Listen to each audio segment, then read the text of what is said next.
So, Greg, there you are. Welcome. Chris, there you are. Welcome, guys. Thank you. Wonderful. I can hear you. Greg, can I hear you? Hi, Jim. How are you? Great. Beautiful. Tech works. Yeah. Amazingly, years of doing this stuff. It's all running rocky. That's why. Exactly. So, welcome, guys. So, hi, everybody. My name is Jim Walker. I work on the marketing team here at CIQ. Have a history in Linux and some other worlds is in open source, and I have an acute interest in open source projects and how these things work. I've been involved in several of them for years, and this is one of those topics that I always kind of find interesting about a decision to EOL and what happens to a community when that happens, and that's kind of what we're going to talk about here. So I'm Jim, and I just wanted, by way of introduction, I don't know, Chris, can you go next? Sure. I'm Chris Short. I am the head of open source, running the open source program office here at CIQ. I work directly with Rocky contributors upstream and with CIQ developers downstream. Yep. An incredible addition to the team, Chris. And just, I don't know, you've been with us a couple months, and it's just like, I love companies that have like open source project management office. I think it's an incredibly important thing when you are stewards of a community or involved. So amazing work, dude. Thank you. Thank you. And then I don't know, I guess we are just basically here to talk with Greg a little bit, Chris. I mean, talk about subject matter expertise in this one. So Greg, I don't know how you give an intro in this context, but can you give us a quick intro? Sure. Hi, everybody. I'm Greg. Amazing. That is awesome. Thank you, awesome. ChatGPT. We appreciate I know, right? you. All right, Greg. I work for you here, so there's at least that, right? So all right. Y'all, Greg actually is the CEO of CIQ. Greg was one of the original founders of Rocky Linux. I'm going backwards in time, Greg, now. You are one of the original founders of CentOS. There's several people. There's groups of people that do these things. But there was actually something called Chaos Linux before CentOS that I didn't even know about until I met Greg and was kind of founder of that as well, or co-founder of that as well, and involved the early days. So when we talk about lineage of CentOS and kind of this company and kind of where we're talking about, I don't know, Greg, it kind of starts and ends with Greg Kurtzer a little bit, right? So, Greg, can you give me just a short, this whole Chaos Linux to CentOS Linux, I didn't know about that, right? And so, can you just kind of walk through the early history of CentOS and how it all got started? Yeah, absolutely. So, as you mentioned, Chaos Linux was founded originally to be kind of a community based RPM distribution of Linux. So at the time, this just didn't exist. It was I came out of the world of Debian, and which was 100% community based and community backed. And so when I moved to Department of Energy, and they standardized already on Red Hat, or more specifically an RPM based distribution of Linux, one of the things that became immediately obvious to me was I missed the community. I wanted that community behind an RPM version of Linux. And so Chaos Linux was born, and it started off, if anyone has been to Berkeley, you'll know that there is a little pizza bar place called Jupiter on Shattuck Avenue. And we used to meet there once or twice a week. We used to meet there from including people from LBL as well as UC Berkeley. And we talked about this idea of, let's create this community distribution. Mm-hmm. And then at some point, the word kind of got out, and I don't remember how it got out, but somebody said, Greg, you should join IRC. And so on to Freenode, which wasn't Freenode at the time, but on to Freenode, and created some channels. The next thing we know is we started getting some more people interested in this, and the word kind of got out, and more people started joining the IRC community, and it kind of grew from there.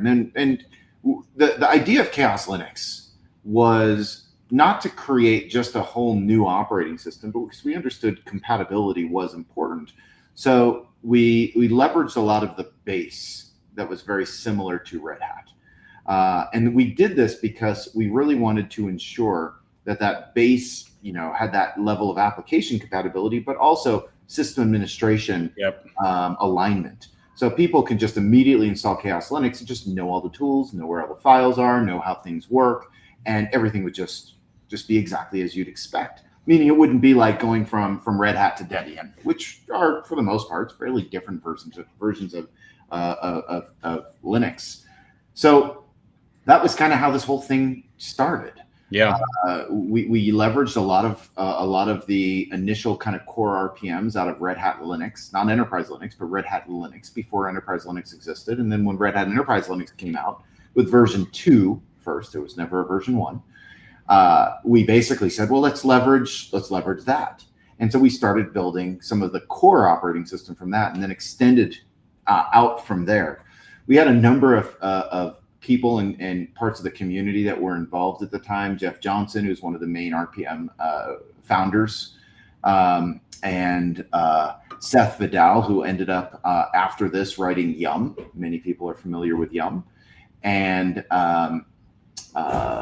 Warren Tagami, who was the creator of Fedora before Red Hat hired him and brought the Fedora project into Red Hat. Now, the Fedora project, I should mention, was not the Fedora project as we know it today and love. It was Apple back then. But then Fedora ended up turning it into an operating system, and thus Fedora Core came out. And those of you who may remember Fedora Core being the original operating system, and they dropped the core later. So that's how all of that kind of came to be. And so this community was developing. We were all collaborating very nicely. And then Red Hat made a decision, and I do not judge them at all for this, especially being a leader of a company. You have to make the decisions in many cases of what's right for the company. And for whatever reasons, they made the decisions that their freely available distribution, Red Hat Linux, should no longer be freely available. And they wanted to really focus on Red Hat Enterprise Linux, decisions that make perfect sense. So Red Hat Linux kind of went away. That's right. Red Hat Enterprise Linux took over. Now, what this meant is, well, we now need, we still need to have our core, our build infrastructure and our core operating system. But many people in the world were massively adversely affected by this because they were using Red Hat Linux for free. And so we started thinking about, well, we could throw all of our, all the source RPMs out of Red Hat Enterprise Linux at our build server, fix everything, just, and we could end up with an entire build of this. We honestly, at the beginning, we didn't think anybody would even want that. Yeah. And then there was this thing that hit Slashdot like a ton of bricks, and all of a sudden, White Box Enterprise Linux was released to the world. And White Box, wow, Slashdot, and White Box Enterprise Linux was the first. Weeble. I'm sorry. I love it. I just Weeble. I don't know. Weebles wobble. Sorry. and that was released. Now at the and right at about the same time, and I may be getting some of my dates wrong, but there was the RHEL rebuild community that was also starting to come forth. Yeah. And so all these things came up. I reached out to the maintainer or the person who released White Box, and I basically asked, I believe his name, John Morris, if I remember correctly. And I asked him, and I said, is this something you want to do moving forward? And do you need any help? Do you want to collaborate on this? Because we've got a lot of build infrastructure. We got a lot of contributors and collaborators and whatnot. He basically said, this is bigger than I anticipated. I can't do this myself. I need help. If you guys just want to run with this, go for it. I work at a library, dude. Like, this is not what I had in mind. I released this not knowing the whole world was going to jump on this. So, wow. So we basically said, okay. And one of the early developers and contributors into Chaos Linux, his name was Lance Davis. He coined the name CentOS. He asked me, what do you think of this name for this project? And I said, I think the name is cool.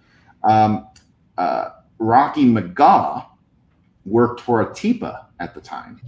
And Rocky McGaugh said, I'm already rebuilding this for Atipa. We have Atipa Linux.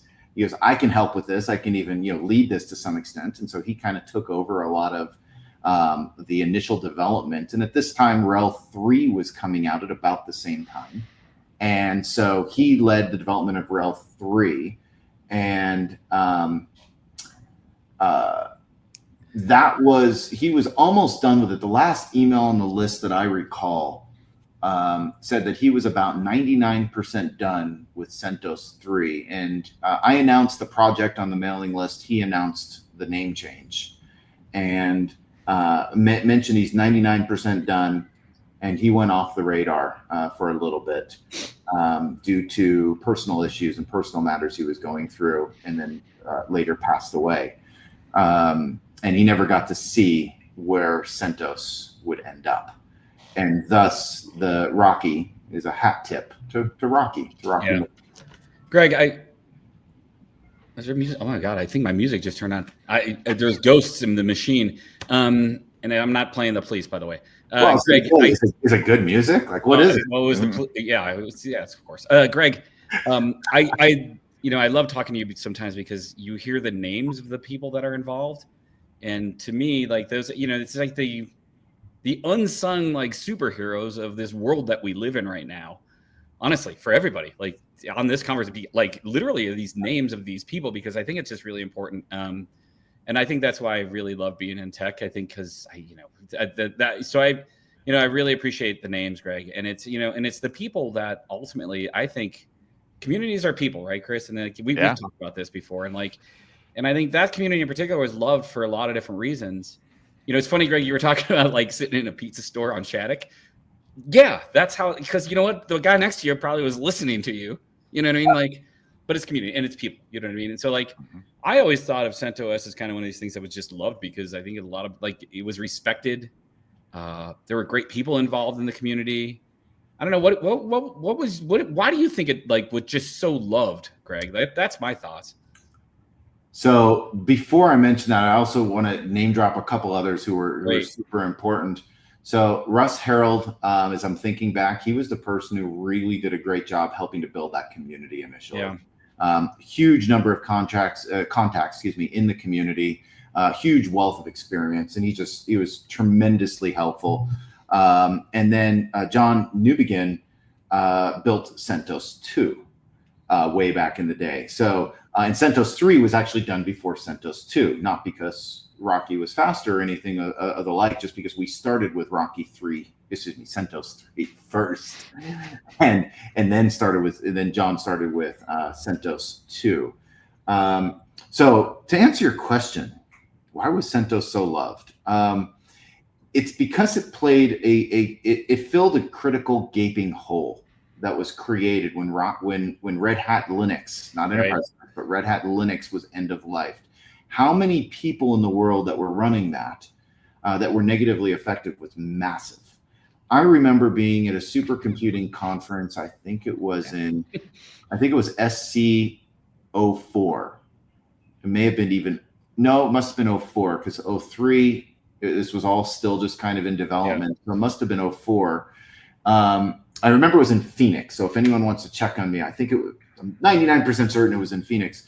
I remember just walking the floor and hearing people starting to talk about CentOS. And that was the first time I really started hearing people talking about CentOS. Now, Rocky worked for Atipa and then worked to another company called Team HPC when he was going through some of this personal turmoil. And both Atipa as well as Team HPC are HPC companies. Obviously, Team HPC is. They're HPC companies, as well as several others that were in the early CHAOSS and CentOS community. Yep. So we used SC kind of as an initial kind of like meeting place, and we got the opportunity to meet everybody face to face and talk with people. But that was the first place where I really started seeing it gain traction. Yeah. And I think it gained traction because of a couple of things. One being it's freely available. And I think this is a really important one because there are thousands of separate projects inside of any Linux distribution. There are thousands.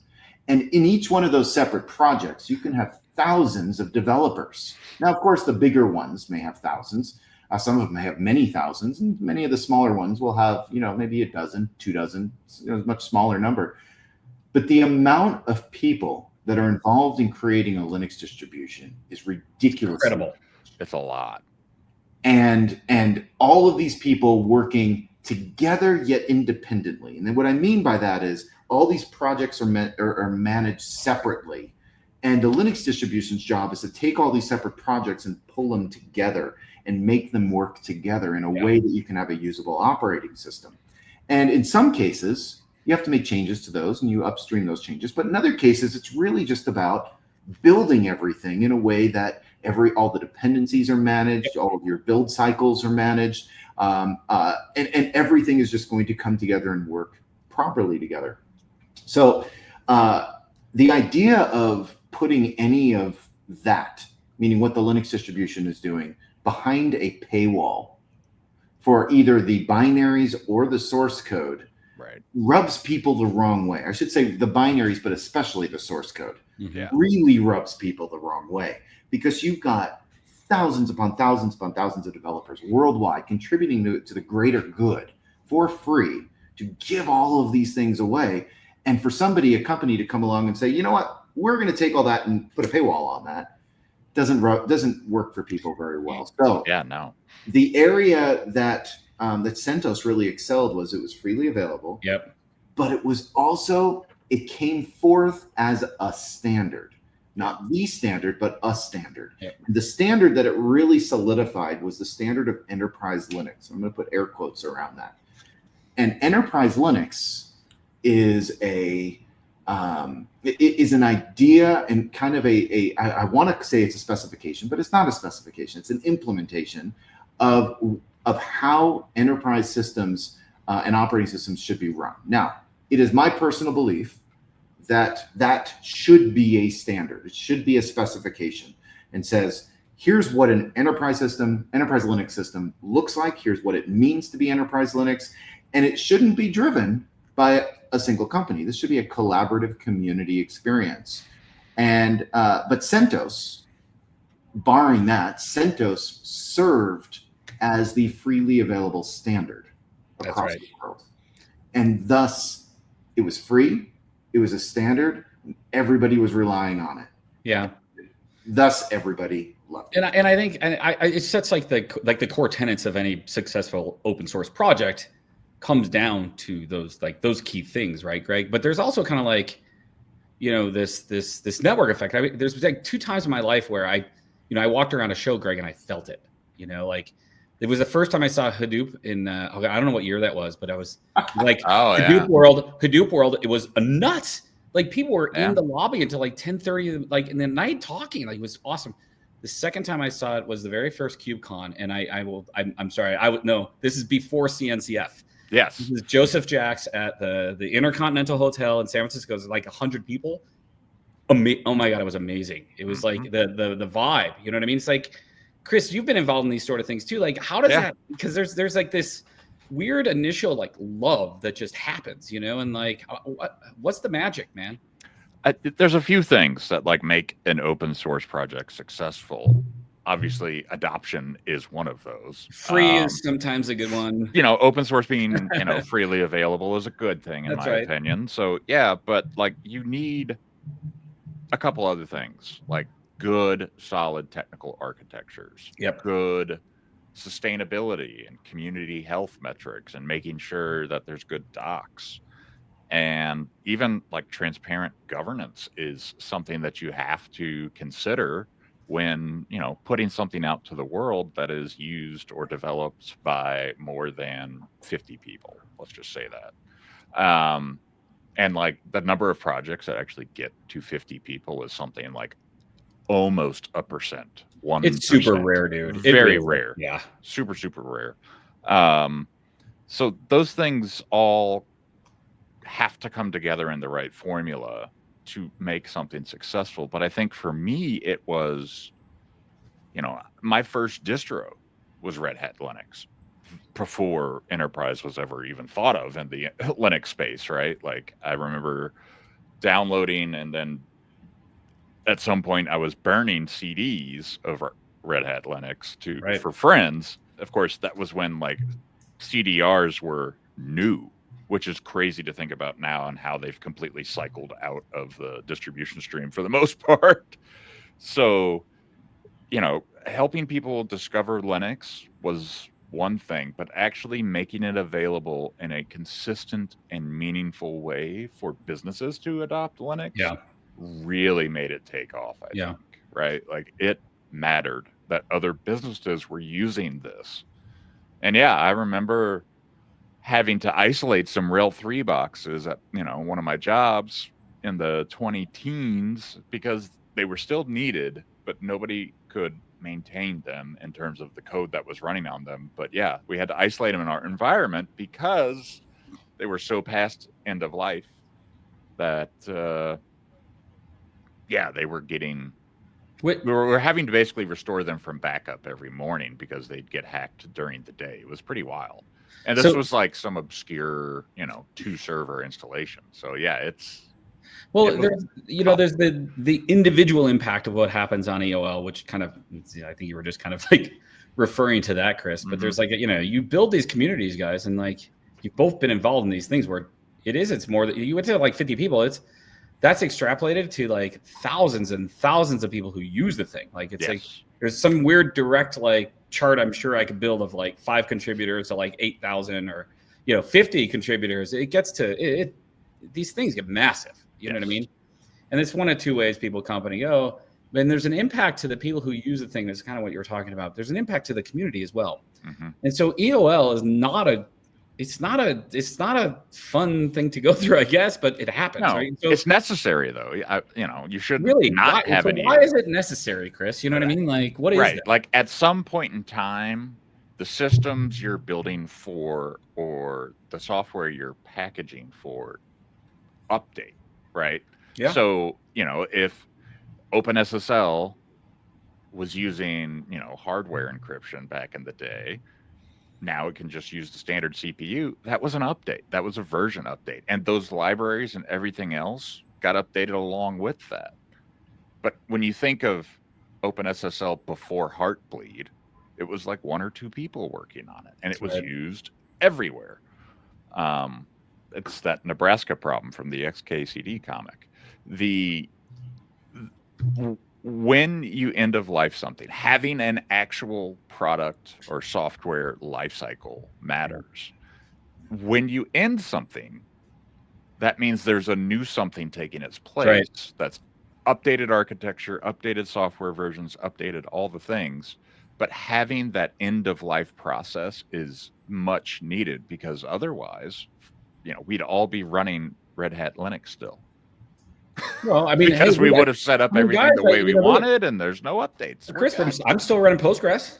Like, talk about sustainability and like, wow, like sustainability is a big part of open source. It really is, right? Like, and in Postgres's case, like MySQL came of age, everybody was using it, and now Postgres, you wind back the clock to like 2010, its usage has exponentially grown, and it's old by software standards. So yes, sustainability is a big thing. So sometimes a small group of people building something awesome will make an impact. It's just you don't realize when. Yes, Greg. You bring up a really interesting point that I've actually never considered, which is end of lives are actually a very common occurrence in open source. Every version you have, at some point you're going to stop maintaining that version. I never, it's funny, I never considered it at the version level before, but you're exactly right. Yeah. At some point you're going to end of life a particular version and say we're no longer supporting that version anymore. And you have to do that because otherwise you don't have forward progress. Right. Yes. And sometimes it gets to a point, Greg, it's okay if it didn't have any forward progress. Like I have friends who are still using GIMP from from 15, 20 years ago. You know what I mean? Wow. Like that thing was amazing. It still is. There's the one version of Photoshop you learn, and then you use that version forever. It seems like it's still very sometimes much that happens, right? Yeah. But it's also not mission critical software. I mean, an operating system has a fundamentally different kind of position, and it's like a strategic importance in the stack, right? Yes. And so an OS is different, and I'm sure who knows what the conversations were for the people who actually ended up. I don't know. Maybe Greg, you kind of had a little bit of insight, but like there was a community conversation around the EOL at the time as well of CentOS, and that's how many years ago now, Greg? That's Oh, that was in CentOS. December of 2020. Yeah. So I want to clarify something because there was an announcement in December of 2020 from Red Hat that CentOS is changing direction. If I remember correctly, the original post, it's changing direction.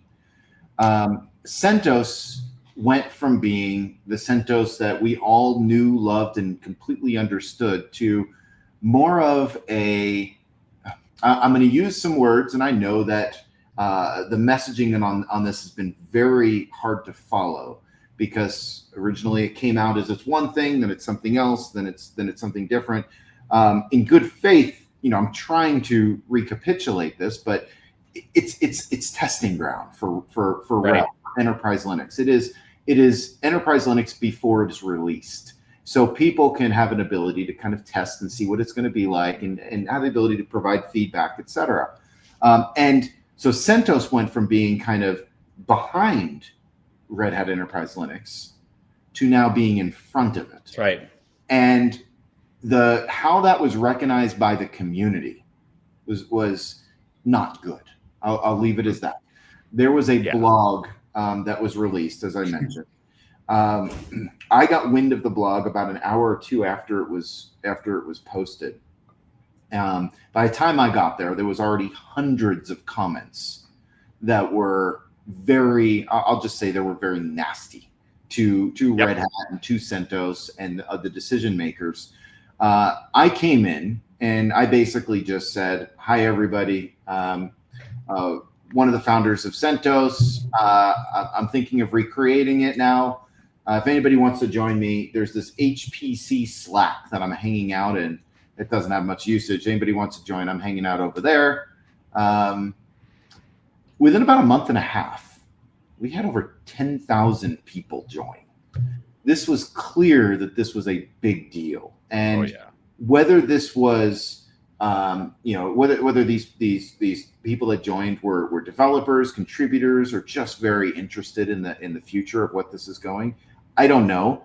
But what I can share with you is about a month or two before, I was talking with one of my older colleagues, older in the sense that I've known him for a long time, not in terms of, I was about to say. So one of my colleagues, and there you go, that I've known for a very long time. There you go. And we were talking about the newer generation. And it's kind of a shame that the newer generation isn't going to see, and we didn't believe at least, that we were going to see any more kind of underground open source movements come into action, where all of a sudden individuals in all different corners of the earth could now change the world. And when I was growing up in open source, almost every project was like that. Like you're joining projects because you see the potential of where that project can come, where it can go, and you know that just a few people sitting in a basement or working on the couch could in fact change the world.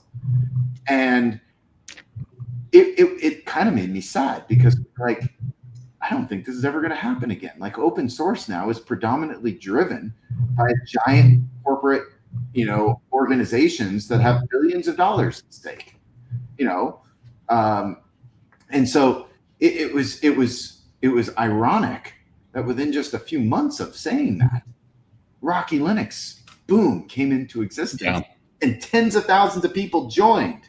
And trying to manage 10,000 people when you have like almost no management layer in place is a trick.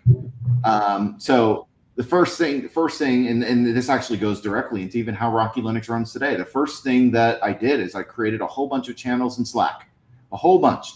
And from engineering, development, to infrastructure, to design, to website, to community, to collaboration.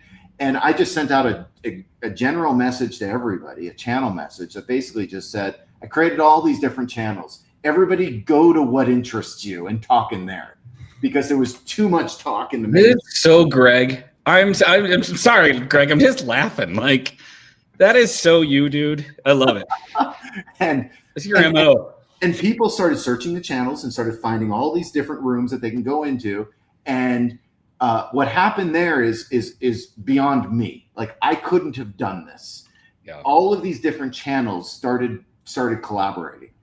And like, here's an example. And actually, someone a while ago was making fun of us a little bit about it, because we had shirts and merchandise available before having any bits available. We had shirts, hats, all this stuff, because we had a separate team that was focused on design. They weren't developers. They weren't infrastructure experts. They were designers. They knew how to deal with merchandise. So they're off here in their corner doing their thing. We've got the web team over here doing their thing. Infrastructure starting to plan this out and work with sponsors and collaborators. But like, everybody kind of got finished and got to their milestones at different rates. So merchandise came out, I think, shortly after the website, which is hilarious.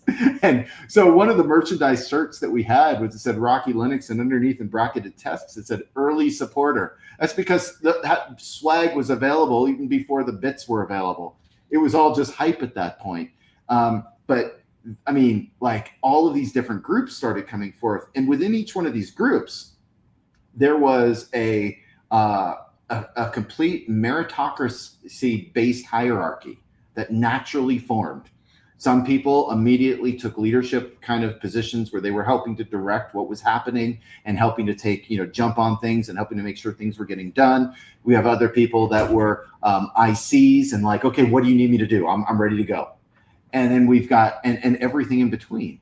And so in each one of these different groups, we now had teams forming. And the entire management structure and organizational structure of Rocky Linux to this day, it revolves around this concept of team leads and teams. So that's how we ended up kind of where we are today with Rocky. Well, it's really interesting, Greg and Chris. You've been involved in this with from the being in a company working within open source projects as well. Yes. And I always find I think one of the most difficult challenges, look at everything you just talked about, Greg, takes funding. The t-shirts and stickers cost something. Infrastructure, build systems, those things cost. This is not like some, and either it's a foundation or a company. I don't know, Chris, you kind of see it from that side of point, that point of view as well. And we just talked a little bit about how there's kind of you just said it yourself, Chris. There's sometimes there's an organization that's funding the thing somewhere, right? Yes. So how does that balance work, dude?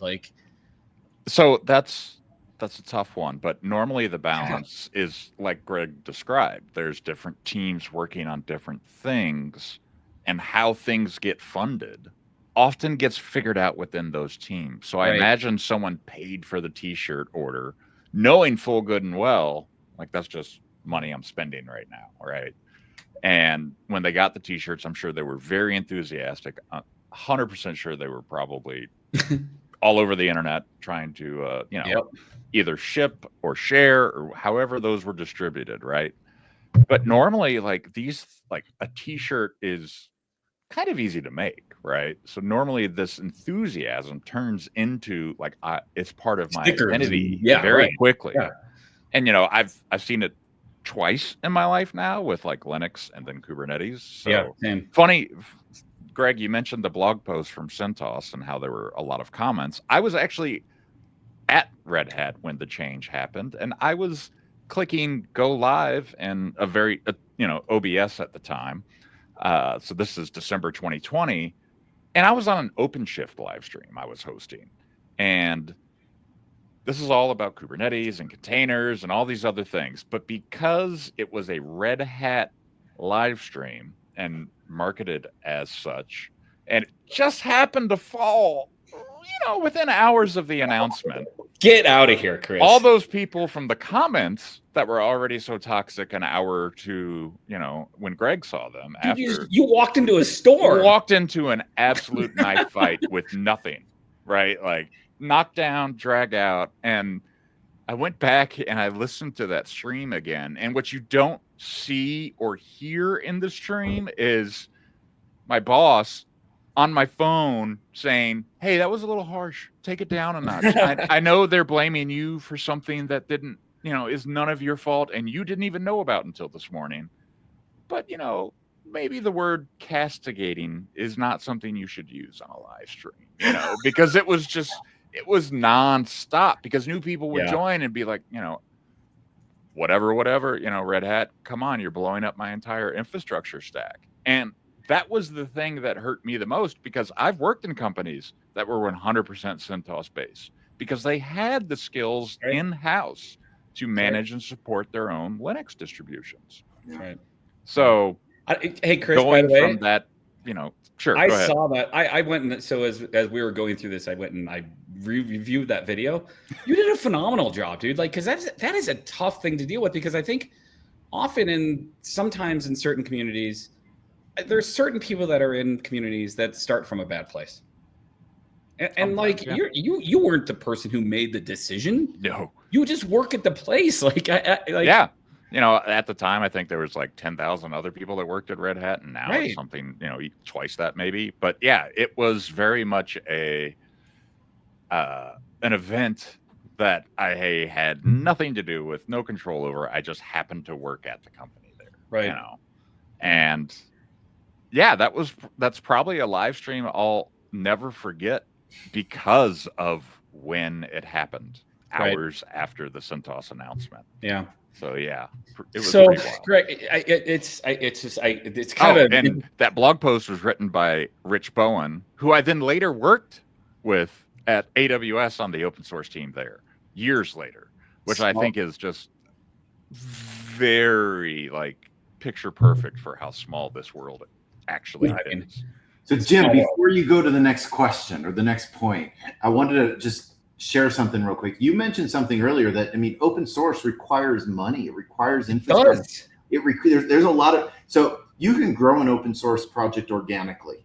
We couldn't do that with Rocky Linux because we went from overnight having nothing to all of a sudden there was like a huge amount of work that we needed to get done. And it required a massive amount of infrastructure. Luckily, we had sponsors. We had other organizations that were helping. CIQ is one of many. AWS, Google, Azure. Really? That's great. Like, I mean, it was a massive amount of companies that came up and stood behind what it was we're doing. And our sponsors and our contributors and collaborators have always been fantastic. And I also want to give a big, huge shout out. The teams and the team leads that organically came forth and built all of this for Rocky. You know, I a lot of times I get coined as the face of all of this, and I guess sure, there's probably better looking faces than mine to get coined for Rocky Linux. It's not mine. It might be Chris, but yeah. But with that being said, that was definitely. I'm sorry. Yeah.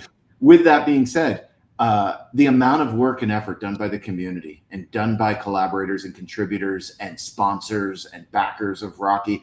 I mean, I want to be really like, we started from scratch with nothing. That's right. In late December of 2020.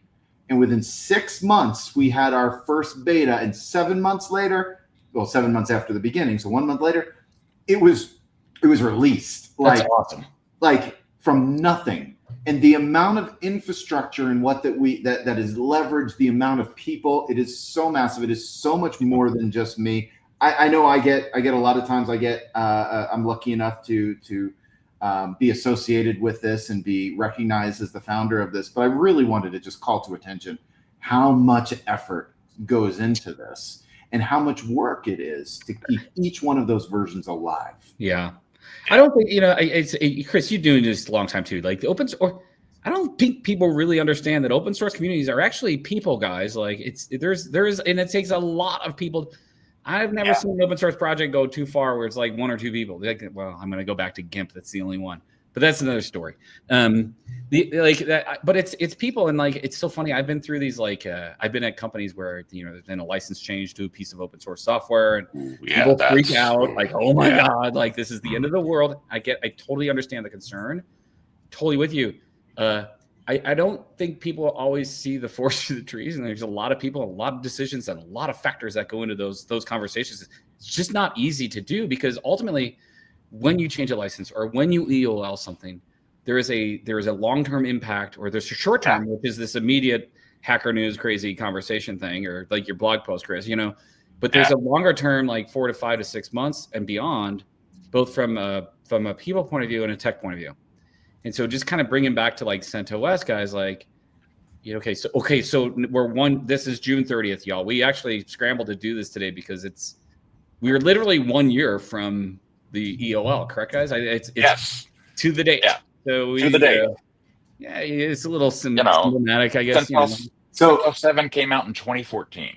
I looked that up just to make sure I had the right year. So it's, even though the EOL was announced in December and version 8 was end of life much sooner, 7 was the last remaining version of CentOS still alive. And now, as of a year ago, to your point, that is now no longer maintained. There is no more CentOS as we have all come to know and love it existing. Yeah. So Greg, thankfully there hasn't been anything like insane that's happened from a CVE point of view or anything, right? But like, what are the risks that I like that look, Chris, because right? Yeah. I mean, guys, what are the risks? You're still running it. Like, I guess, some people are going to run it forever because they just aren't thinking about it. But like, where are we? Like, Chris, there's tremendous risk, right? Like, I've had security roles before at companies, and 9 times out of 10, like, one company I worked with in particular, they would see like CVEs before they were announced, kind of thing. Like, people would start exploiting things on systems. So that actually happened on a Rail 3 box. It was that same company that we had to isolate these Rail 3 servers from. So I can only imagine a year after the fact, like literally a CentOS 7 box that hasn't been updated with anything significant in a whole year. Yes. Nowadays, that is lifetimes of CVEs, right? Like, hundreds of hours have gone into researching the God knows how many in the past year CVEs. But now that there's no one really keeping an eye on it, and no formal owner of something that is end of life, especially in the CentOS 7 case, it's possible that we'll never hear about a large vulnerability or something that happens in CentOS 7, because it's going to be behind the scenes, and most people will say, turn those boxes off, we'll figure out what to do with them later, kind of thing. That's right. So yeah, the risk is huge from a security perspective, but also from like an architecture perspective. Right. Like, what are you building that can use a 15-year-old OS, right? Like, at some point in time, hardware compatibility becomes an issue. The libraries you're using don't know how to talk in the architecture you're using.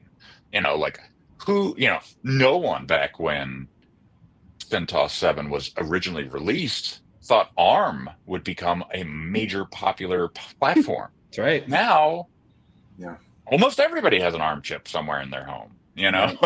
Which is wild to think about when 2014 was around. The iPhone was brand new. I don't even think it was based on ARM back then. It might have been, but who knows? Well, who knows? The internet knows. There's history there. Yeah.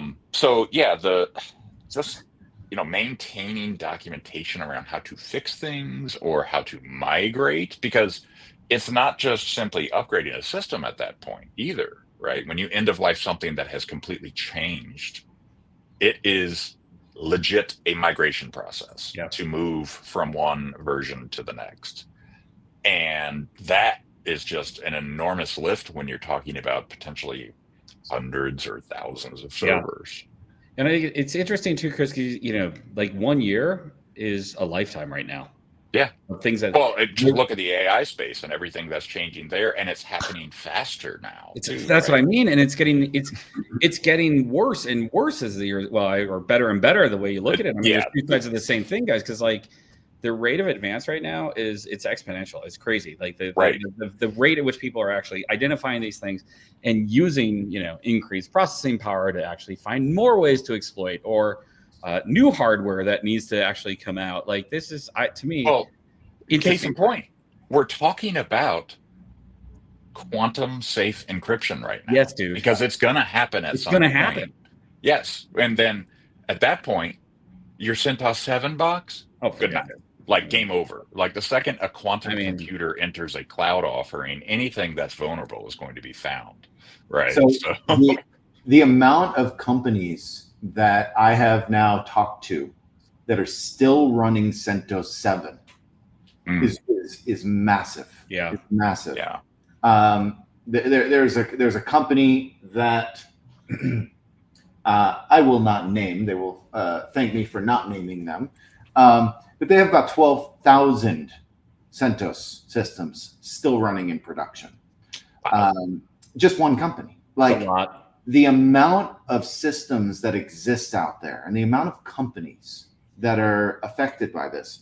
And it's not because they want to run this old operating system. It's that there's too much infrastructure. There's too much debt in that infrastructure to just roll off of it at this point.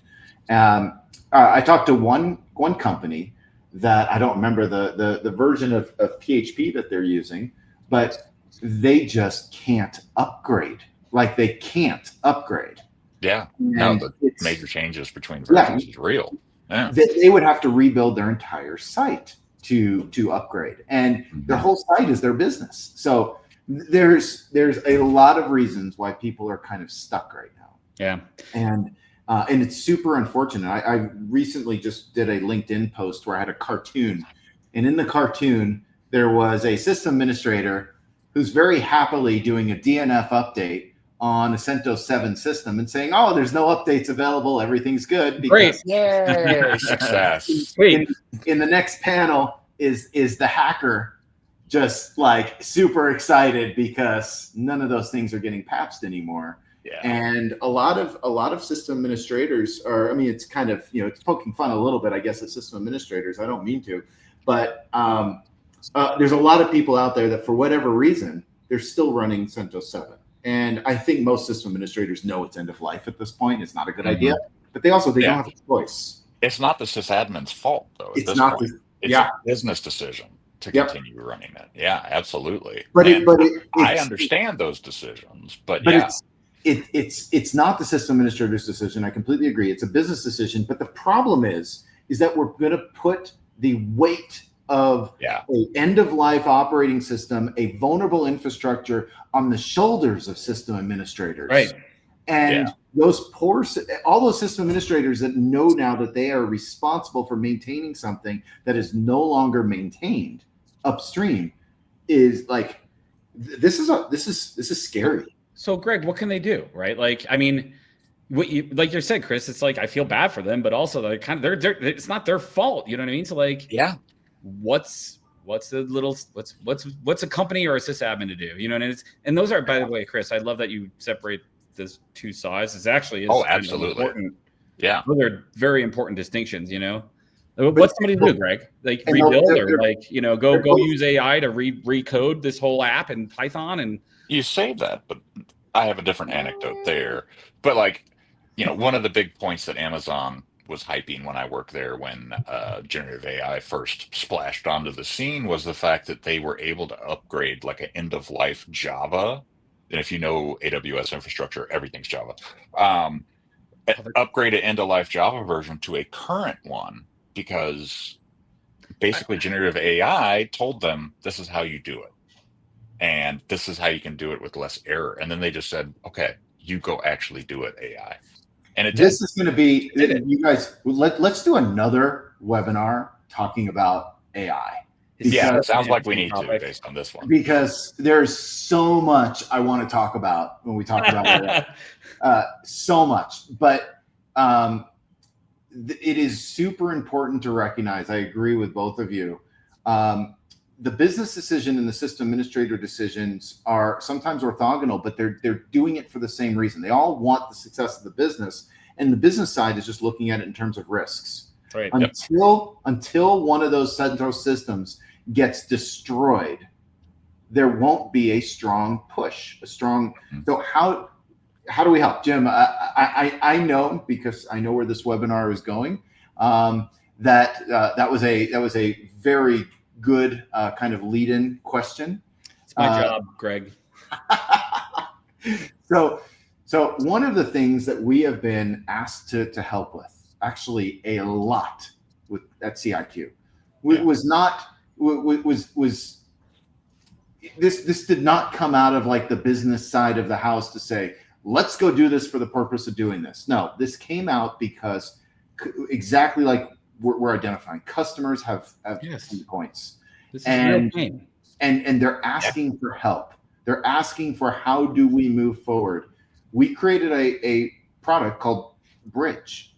And what Bridge does is it takes the CentOS 7 end-of-life system, and we now provide a bridge to bring you somewhere. And while you're in this bridge, you have safe passage, meaning we are providing updates. We are providing all the critical CVE fixes. We are de-risking the infrastructure for you. And the purpose of the bridge is knowing that, but we also still have to help you get to wherever you're going. And so Bridge, CIQ Bridge, is the solution for exactly that. Yeah, and Greg, you there was one little bit in there that it's so funny. People are like, yeah, we're gonna recognize and identify. We're gonna patch the most critical CVEs or whatever that is. I love that as like that is not a simple process, y'all.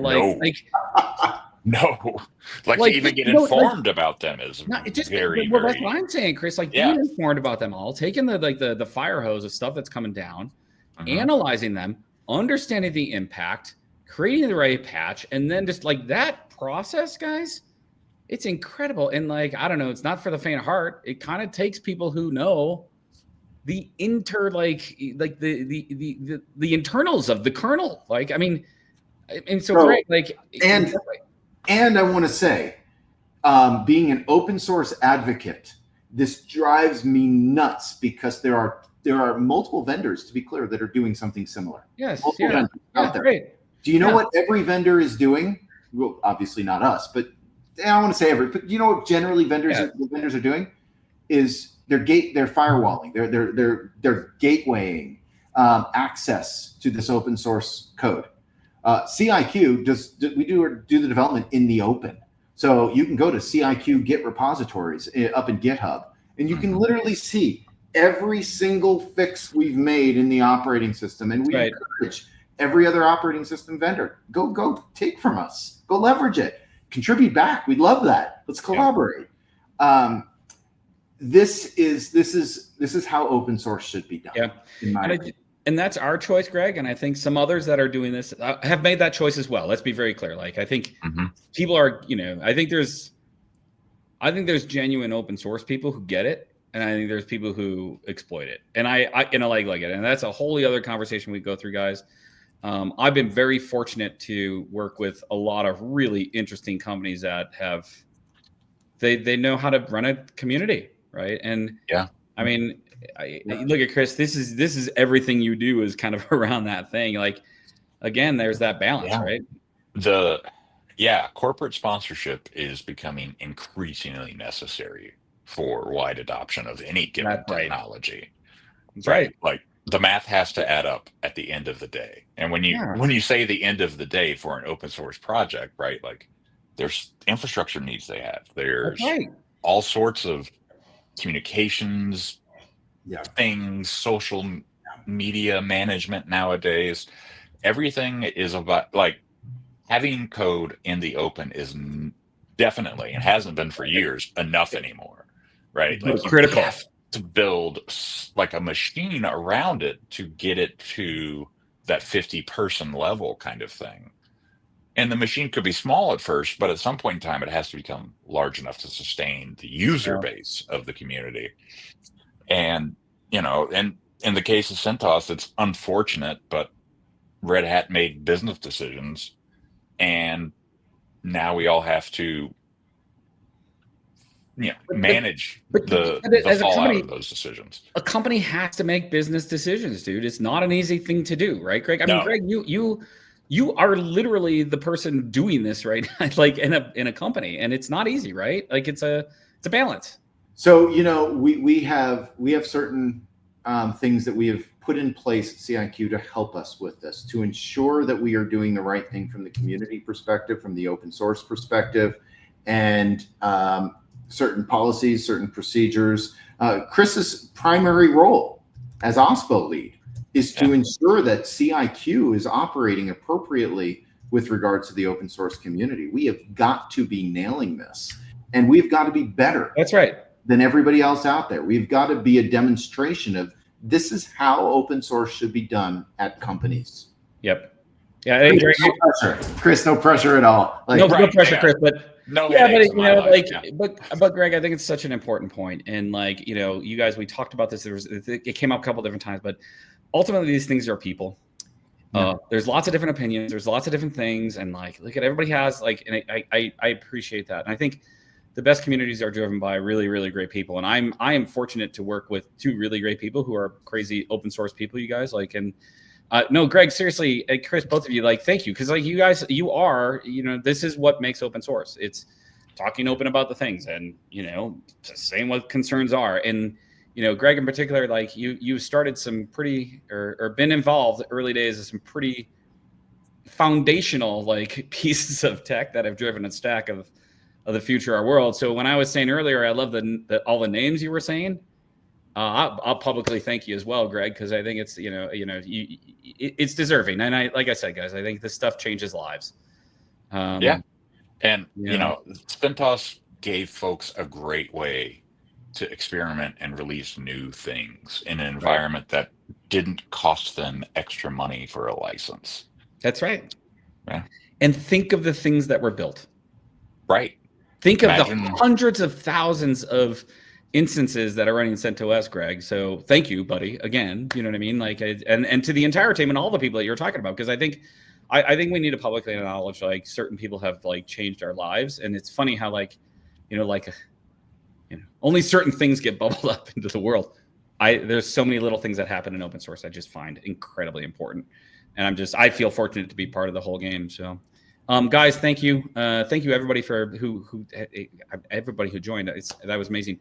You guys, seriously, I thank you for doing this, but I thank you for your years of, commitment to open source as well. How's that?